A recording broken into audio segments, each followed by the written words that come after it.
Most grapplers will tell absolutely everybody that they want to grapple for the rest of their lives. However, when they are given a glimpse into what is required in order for that to happen, they look like they've seen a ghost. That's because they realise a significant overhaul is required in their lives and they're not ready for it. They want to run away and cry. Me even just saying that is probably enough to get most grapplers to click off this video. However, for those that remain, I really want you to think, surely I am doing one of these requirements really well at the moment, because I can guarantee that you're not. And even if you are way better off than most grapplers on the mats, right? The first requirement, character. You need to have the character today of a person that wants to do Brazilian Jiu-Jitsu for the rest of their life. And not just have the character as like a fantasy scenario, you need to have the daily personal standards of a person that wants to do Brazilian Jiu-Jitsu for the rest of their life. Think about this. Think about your now 90-year-old and you've been doing Brazilian Jiu-Jitsu for the past 60 years. What character traits does that version of you have? Break down and write down those character traits. How does that person, the future version of you, the athlete version of you, the 2.0 version of you, how does he live his life?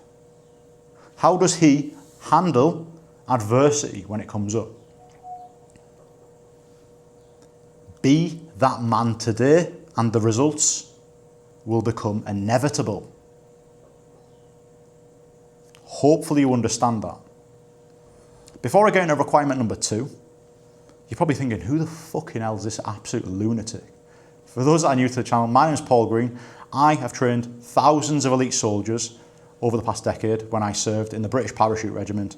I am a purple belt in grappling. I have grappled for about 7 years, and I now coach grapplers on a one-to-one basis that are completely sick of being injured, resting, being injured again, resting again, being injured, getting surgery, resting, and then having to quit Jiu-Jitsu altogether. I do this on my program called the Longevity Program. Requirement number 2, strength. Strength is not a luxury. It's not a nice to have on the mats. It is compulsory for you being able to do this martial art for the rest of your life. The stronger you are, yes, there is some point where there's diminishing returns, but your body needs to be at a baseline level of strength so that your body can absorb the demands of Jiu-Jitsu with greater ease. For example, if you can, squat your body weight or double your body weight or whatever it is, your knees are going to be so strong that guard retention it's not necessarily about the improvement of performance of the guard retention. It's your body, when somebody is trying to pass your guard, is not going to panic. It's not going to get ridiculously stressed out about them demands. It's going to find the movements of Jiu-Jitsu easier because we're all getting older, right? Our body is on that natural slippery slope of a decline. However, the only way you can start to counteract that decline is by actually getting stronger. The decline only happens if you don't get stronger. The decline is accelerated by Jiu-Jitsu because your training partners are actually trying to manipulate your joints and cause your joints stress. And I'm not specifically saying that you need to tap earlier or train both sides of your body on the mat. Do whatever you want on the mat. That's the beauty of Jiu-Jitsu. But in order for you to have that level of freedom, you have to develop your strength. And in a nutshell, the development of your strength comes from intent. You need to have intent to get stronger every single week. You're not going into the gym and lifting the same weight every time and doing the same amount of reps, or whether that's your house or whether that's your garden. You have the intent to improve your strength every single week. It's not going to happen every week. It's not the way it works. However, most weeks, if you have the intent, that means your mind is saying, I want to get extra reps. I want to get the extra rep. I want to be able to lift this heavier weight than before. That is fundamental to developing strength. A sustained period of really focusing on your strength. And can you do strength and jiu-jitsu at the same time? Absolutely. Can you do them on the same day? Absolutely. However, rule number one, you need to have the intent to actually develop the numbers. Write down your workouts. Pick 5 or 6 exercises. Write them down. Write down your performance and aspire to lift more the next week, the next week, the next week. If you don't do that, you're just going to keep getting weaker. Requirement number 3, resilience, physical resilience. Strength alone, unfortunately, is not enough because the sport is crazy. The sport is unpredictable. It's fast sometimes it's slow. So developing your physical resilience is basically putting your joints in slightly unconventional places in order to further develop the strength of your joints. Think of strength as the foundation and then pushing into resilience. Slightly more unconventional methods of training. However, we still have that intent. We're still going to develop the numbers. Having data as the foundation.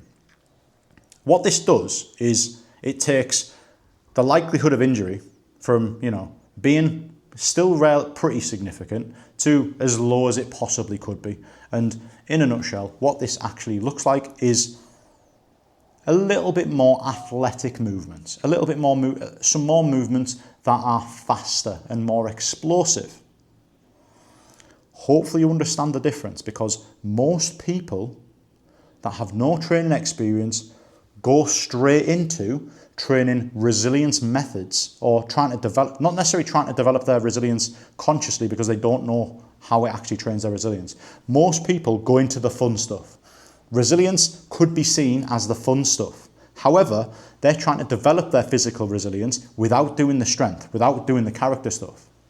So you're going into the resilience, you're doing the jumps, you're doing the fast movements, you're doing the sprints, you're doing the agility training, all of this stuff, but you haven't earned the right to be there.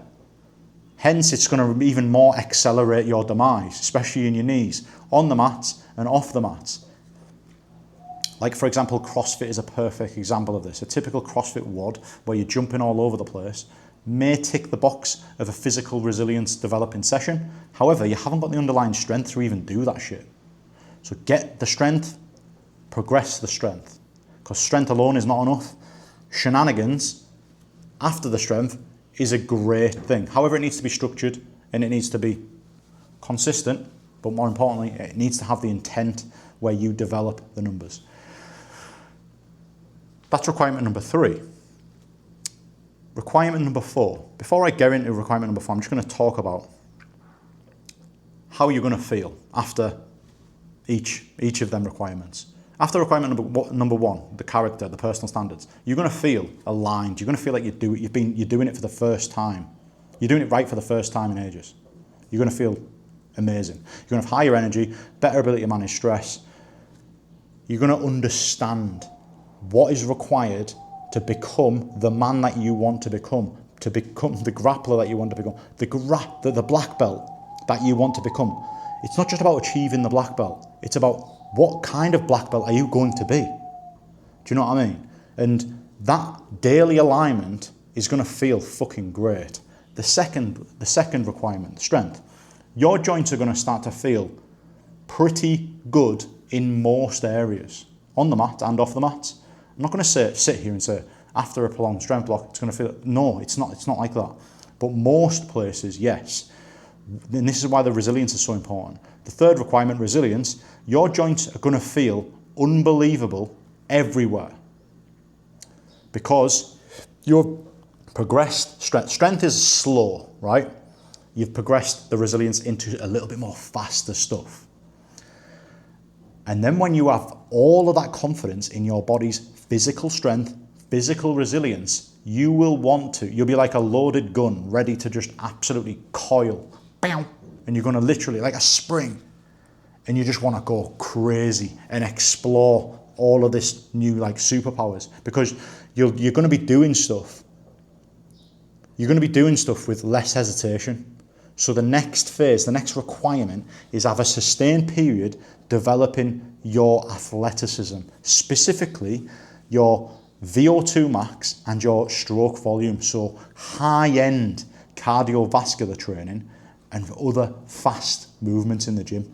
Now, you can probably see how these requirements progress nicely into the next one, and that's why it's so important. It doesn't make a difference how old you are, like whether you're 30-year-old, 20-year-old, 50, 60-year-old. If you follow these requirements in order, it will work for you. The problem is most people go straight to going out for a run, doing resilience, doing athleticism, and they have dramas. A lot of people have a negative stigma on the mats about this type of stuff. It's because they're going into the craziness first. Anyway, athleticism, a sustained period of developing your athleticism. And what I mean specifically by that is your fitness, so that you come out of that as fit as you've ever been in your fucking life.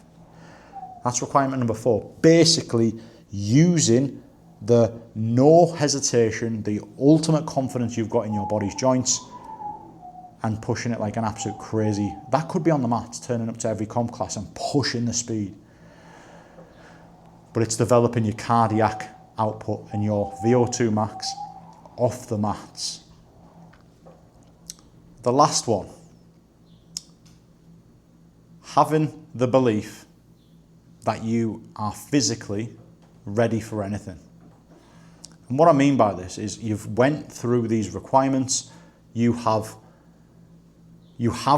the physical strength, you have the physical resilience. You're not going to feel like you're going to get injured. You're going to feel great. And what this requires is you to set a new goal. Like a new goal that makes you fucking shit scared. One that will absolutely develop your mental resilience because it'll test you to your core. In my opinion, the best way to test and develop your mental resilience is with endurance. So in the 5th requirement, where you consolidate absolutely everything and basically take your character from here to here, is by choosing an endurance related goal. Because in endurance, when you have to dig deep, whether that is a 24-hour rollathon, whether that is a marathon or an ultra marathon, an adventure marathon, it's going to take you into a dark place, and it's really going to bring out that character, them personal standards that you set with yourself on the 1st requirement. It's really going to test just how much your purpose, your mission means to you. Because, in the first 4 requirements, we don't actually work that. You're working more the physical resilience. The first requirement, obviously character, you're working on, character traits, being the man that is, being the man that you need to be in order to achieve that goal. This is where we set a goal that fucking makes us shit ourselves. And the best thing to do is an endurance-based goal, because you've got the foundation. You've got the foundation now to do absolutely anything you want in your life, because your joints are sorted. Your joints are sorted, they're resilient, you've got the athleticism. One thing is missing is the endurance. But another thing, like I mentioned earlier on, is people that want to exercise or train, that do jiu-jitsu, they will go out for a run, for example. But they have went out for a run, which is what, the 5th requirement in this order. And I want you to try and follow these in this order. Because by going out for a run without the strength, without having resilient joints, you're going to fuck yourself up.